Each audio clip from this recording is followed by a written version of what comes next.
last day na ako karon sa London. So roaming around.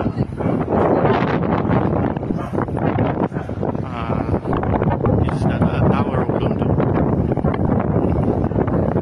Tower of London. Sa Baywalk nila.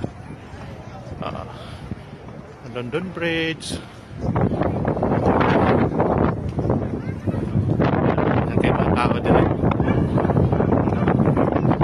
Turista.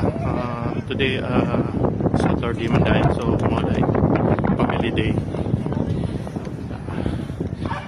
Tower of London.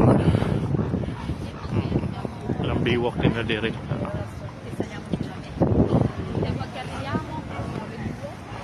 London Bridge.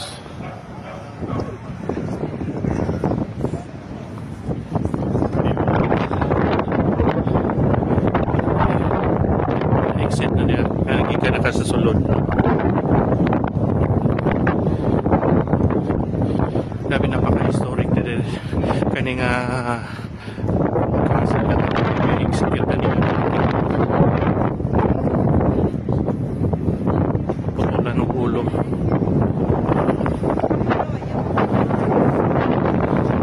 Kaya na decide kaya kuhaan ka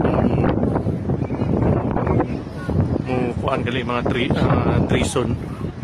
So mga kuhaan nila Traitors Gate dire. Yang history daw dire mangagi magsakay sila boat. Tapos lusubon nila dito ng kuhaan tower dia. Tawag na St. Thomas Tower, no? 2080 pa na established din na build. Okay guys, sharing lang na ako ha.